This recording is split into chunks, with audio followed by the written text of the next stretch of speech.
Good morning, ACC110. We're going to go into Chapter 6 today.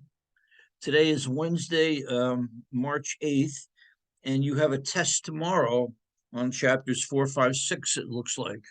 So let's have a good session here on Chapter 6, which is all about closing entries and the worksheet that's used to help prepare the financial statements. So with that in mind, let me see if I can find the PowerPoints, and here they are. I said the PowerPoints are here.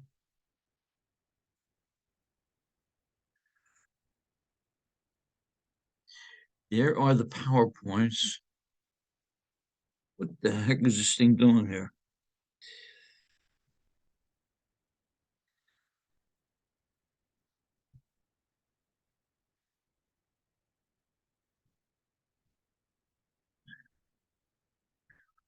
Okay, there we go. These PowerPoints are hiding from me. Share the screen. Okay, I presume that we can now see the slides. And let's go from here. Let me just close this up a little bit. All right, here we go. Financial statements and the closing process. What we learned starting in Chapter 1 about the accounting equation and how we keep that in balance. And then we did some transactions before we learned about debits and credits. Then we learned about debits and credits and how they come into play. And we learned to prepare a trial balance and use that trial balance to prepare the financial statements. And then we learned in Chapter 5 that the trial balance, by definition, is incomplete, inaccurate, and needs to be adjusted for things like depreciation, accrued salaries, recording of prepaid expenses. We've gone through that process now. Now we're going to go through what's called the closing process, where we're kind of at the end of the cycle here. So let's see what we can pull out of here.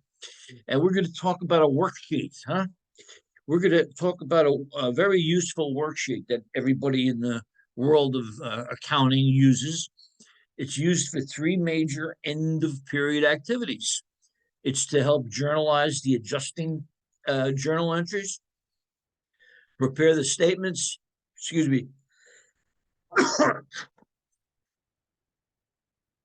Ooh, got a bit of a cold here, and journalize the closing entries, the worksheet. Prepare financial statements with the aid of the worksheet. Remember the proper order of preparing the financial statements. We start with the income statement because we need to take that net income and roll it into the second statement, which is the statement of owner's equity. When we get the new owner's equity balance, we roll that into the balance sheet. So that sequence is important to understand. Income statement, and they're just giving you the heading. Yeah, you put the company name, income statement, and then the month of or something like that. I'm not going to worry about the dollar signs. Or revenues are shown first. I think we know that. Expenses coming after that. I believe we know that. They're talking about single rulings. We're not going to worry. Here is the start of our worksheet, okay? Or, well, I guess it's the end. They're starting us off at the end. Here is the trial balance to the left. This is the trial balance. After we've adjusted everything, huh? Trial balance. I see supplies expense. That's good. Insurance expense and a few other things. Remember what I said, draw a line above your revenue, your first revenue item, because then everything below that line is your income statement. Everything above is the balance sheet. So that should be a pretty good help for you. So look what they're doing here. They're pulling the sales, the revenues over here, the delivery fees, 8,000, and they're simply picking up all of the expenses and creating the income statement, huh? Revenue minus expenses equals net income. Statement of owner's equity. Let's go over this one again. Not that hard, but students tend to get a little rattled by it at first, huh? The statement starts with the balance at the beginning of the period. The balance of owner's equity at the beginning of the period.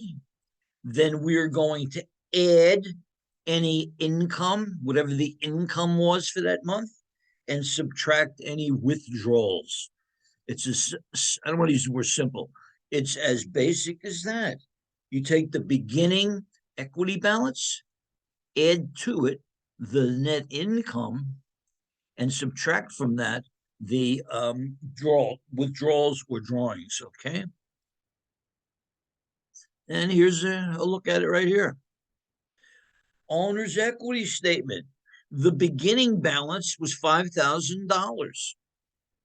Okay. He invested 5,000. I'm calling that the beginning. Beginning balance 5,000. Add the net income, subtract the withdrawals, and there you go. The equity of this business grew from 5,000 to $6,640. Okay. And they're talking about forms of the balance sheet. We'll talk about that. Liabilities and owner's equity are shown below the assets. That's pretty typical. You list the assets, get a total, and then below that, you list your liabilities, get a total, list your equity accounts, get that total, and the assets must equal the liabilities plus the equity, right? Our famous accounting equation. And they're just pointing out you can do it vertically or horizontally. Classified balance sheet, huh? Some items are grouped together. Certain items are grouped together. Current assets are going to have their own subtotal, probably. Current assets, any asset which we're going to use in a year is called a current asset. Non-current assets, primarily property, plant, and equipment, big ticket items that are going to last a number of years, those are non-current assets. Those are fixed assets. And you have the same logic with the liabilities. You have current liabilities, meaning a debt, an IOU that is due within 1 year. That's a current liability. Long-term liability is one that we don't have to pay for more than a year. Perhaps we borrowed money. We issued a 10-year note and somebody loaned us the money, which we don't have to pay back for 10 years. That's a long-term liability. Of course, there will be interest payments we must make in the interim, and those would be short-term liabilities, current liabilities, not short-term. Current assets, like we just said, assets that are going to be converted into cash or consumed. The easy way to understand a current asset, it's an asset we're going to use within a year. Cash, accounts receivable, supplies, and prepaid insurance. That's pretty much the four current assets we're talking about right now. And then we have the famous operating cycle, the period of time required to buy your supplies and services and convert them back to cash, huh?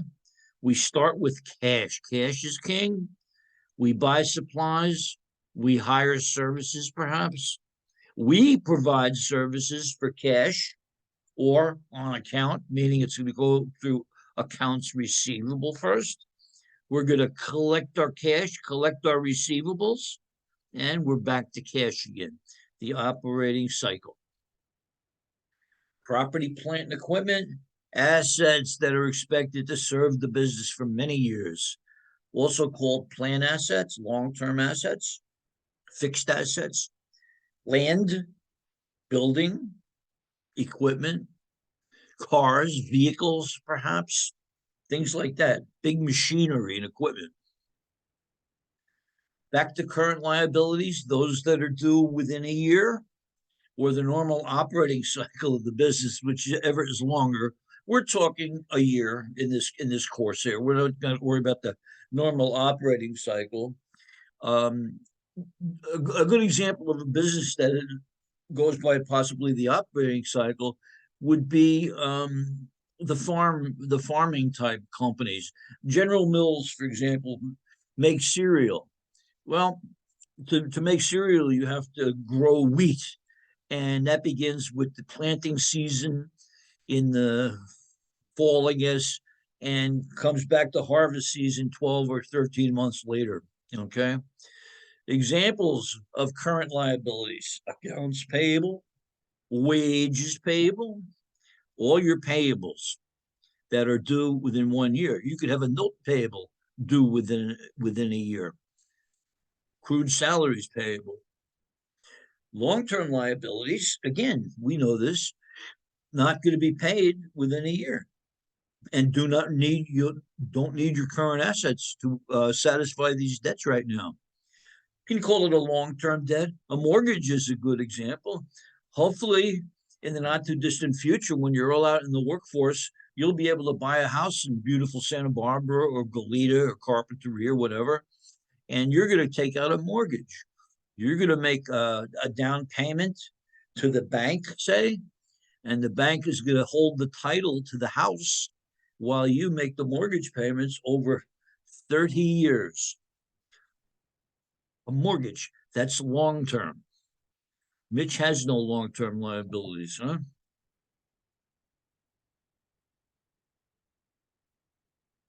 Come here, you.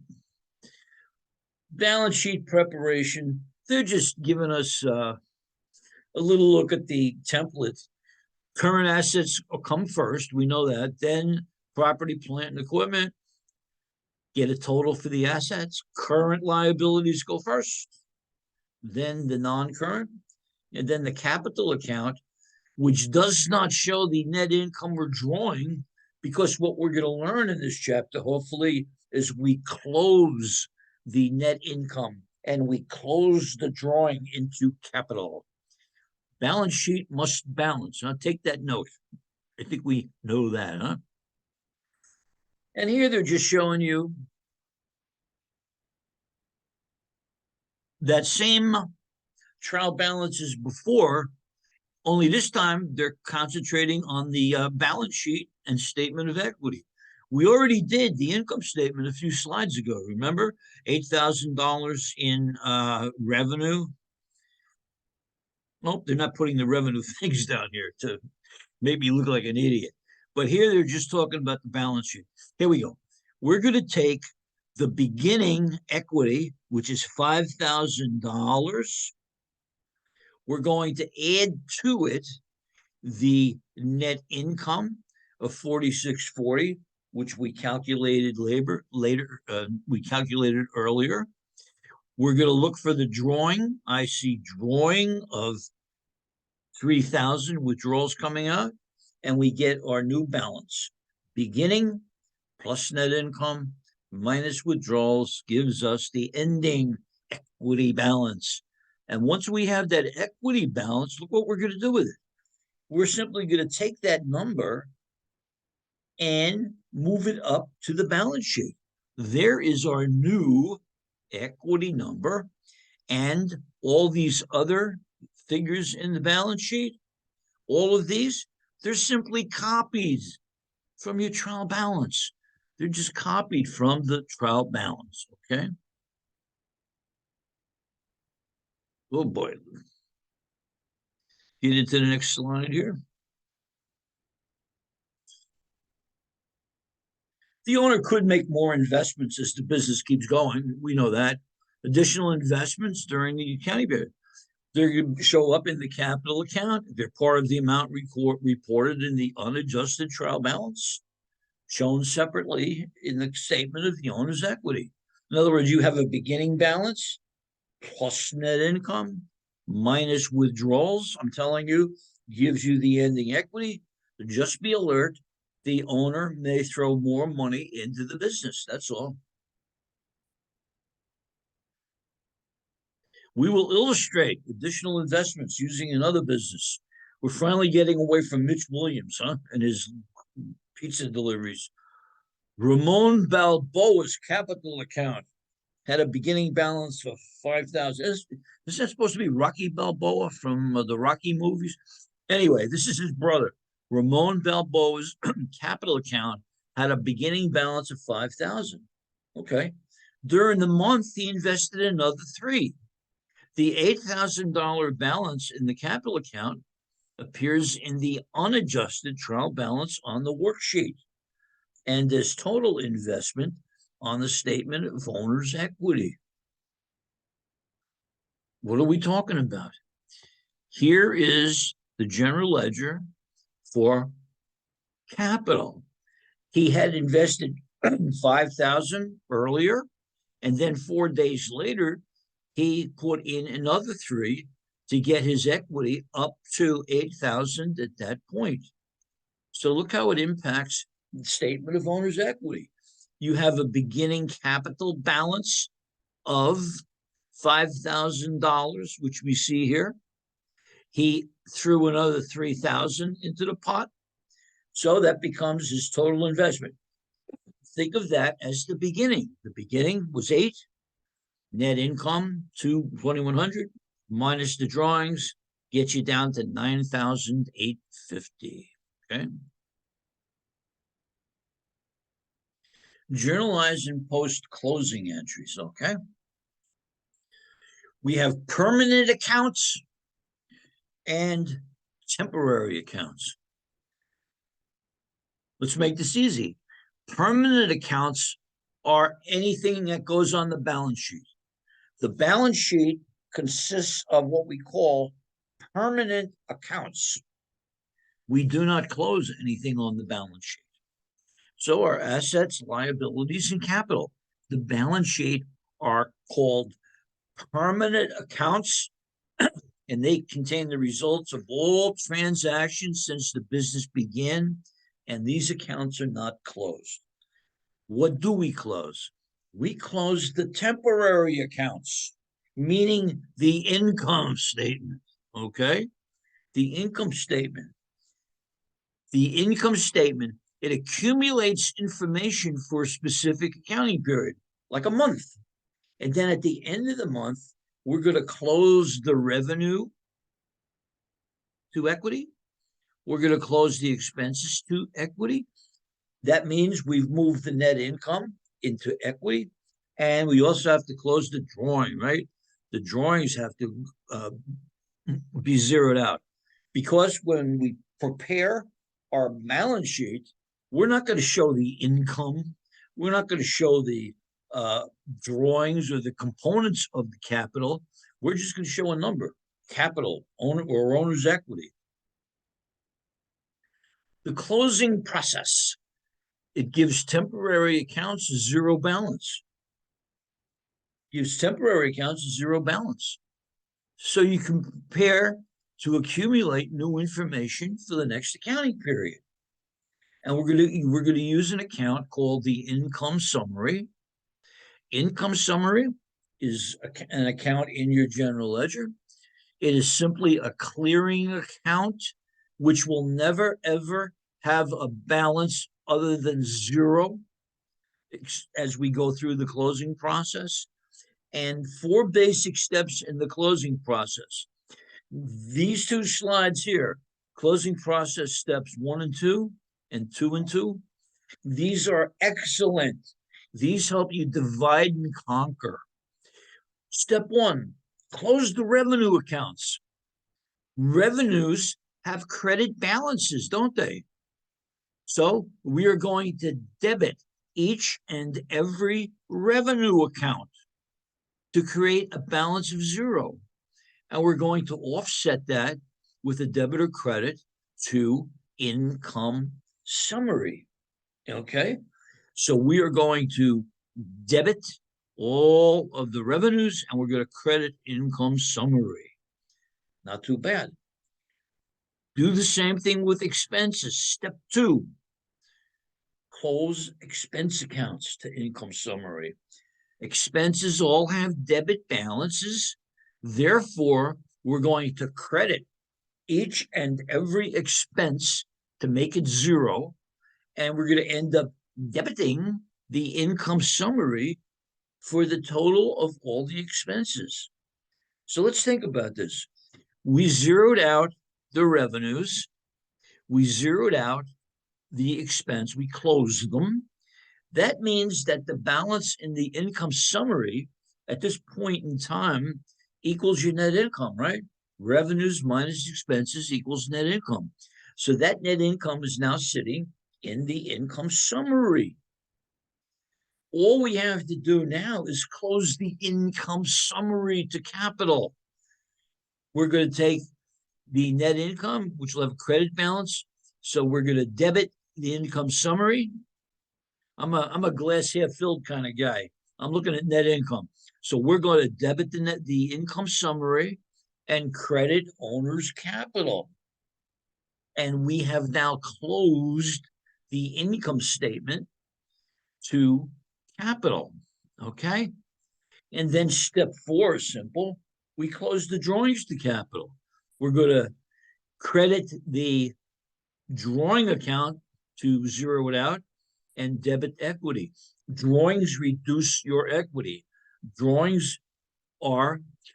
is a contra equity account with a normal debit balance as opposed to a credit balance for everything else that comprises equity. Okay. 4 steps. If you keep these 4 steps, really 2 steps in a way. Step 1, close revenues and expenses. Step 1, close the revenues. Step 2, close the expenses. And now you have the net income sitting in the income summary. Close the income summary, and you're done closing the temporary accounts, except for drawing. And drawing, you just debit owner's equity and credit the drawing, okay? And here's a visual on what we're talking about, huh? Let's see what we have here. Owner's equity, and we know owner's equity is impacted by the revenues, expenses, and drawing, huh? Let's close the revenue. The revenue has a normal balance of whatever the number is. We close it with a debit. We credit income summary. We do this with all of the expenses. Move them to income summary. Now we've got the net income in this account called income summary, and we're going to close that account to capital up here, okay? And here is the drawing. Drawing have a normal debit balance. We close it with a credit and bring that up to equity, okay? Here we go. Come on. Closing net income versus net loss. If you have hopefully we have a credit balance in that net income sitting there, which we're going to close to equity. They're just showing you that if you have a net loss, you're going to end up with a debit balance here. Let's just concentrate on companies that make money, right? Let's look at it in T account form over here a little more clearly, okay?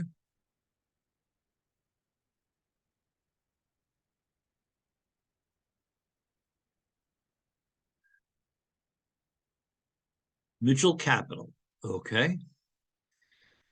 He had 3,000 at the beginning of the month. Remember that? And then he put another 5 into the business. So at that point, he's got, I guess, 8,000 sitting there in capital. Or he had 5 at the beginning. We're back to Mitchell now. I thought we were talking about Rocky Balboa's brother here, but that's okay. Close the revenue. The balance was 8,000. We debit it. The balance is now 0.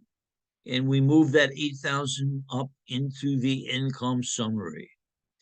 We take all of the expenses and zero them out.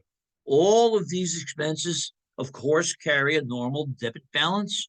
We credit them all, and we bring that total credit, if you will, to the income summary. And we got to see if we have any drawing. We have $3,000 worth of drawing. That goes right directly to Mitchell Capital. Getting back to the income summary, we now have the revenues and expenses recorded in the income summary. That means that that's the net income, and that's going to be brought up to capital.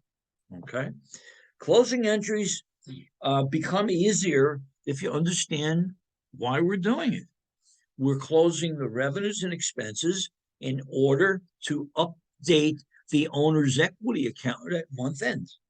The closing process is how we take the net income for the period and move it into equity. Okay. And here's a good look at it here in the form of journal entries. Step one, close revenues. They just had one revenue to debit. Close expenses. Step two, you're crediting all those expenses to get them to zero. Debit income summary. The income summary now has a balance of $4,640. Remember the income statement we saw a few slides ago? Now we debit income summary, credit capital. Now we've updated capital with the net income. And the fourth and final step is simply to get rid of the drawing.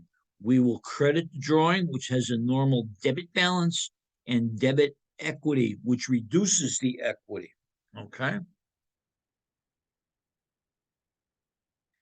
And at that point, we prepare what we call a post-closing trial balance. It's prepared after we post the closing entries. We did the closing.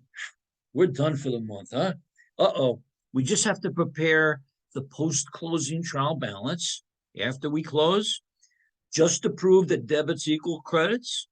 And the only accounts now you see on the post-closing trial balance are the permanent accounts we never closed. In other words, the balance sheet items. And here we have it. Look at your post-closing trial balance. Notice there are no revenues and no expenses. So for that split second in time, this nanosecond, if you will, when we prepared the post-closing trial balance and we opened up for business the next morning, this is going to change, We're going to have revenues, expenses, and start the cycle all over again. Steps in the accounting cycle. This is kind of a review, I guess, But let's look at it. During the accounting period, you're analyzing source documents, paperwork probably, Cash register tapes, invoices, purchase orders, emails, printouts of texts from your boss, memos, all kinds of things, legal documents. And you're doing your analysis. Once you've analyzed the transaction, you journalize your transactions and post to the general ledger. We do that for 30 days. At the end of the month, now we're going to take the trial balance. We're going to prepare adjustments on our worksheet. We're going to journalize and post those adjusting entries, prepare the statements, post closing entries, prepare post-closing trial balance. They're making this look complicated when I think we understand it pretty well now. You're going to analyze your documents. The electric bill came, we check it out. If it looks reasonable, we get it ready for payment. We're going to put it into a debit to utilities expense or electricity expense and credit accounts payable, or maybe we're going to pay it right away, credit cash. Analyze, journalize, and post. That's what we do during the month. It's the end of the month. We prepare a trial balance. We prepare the worksheet, and we post our adjusting entries, the statements, closing entries, and post-closing trial balance.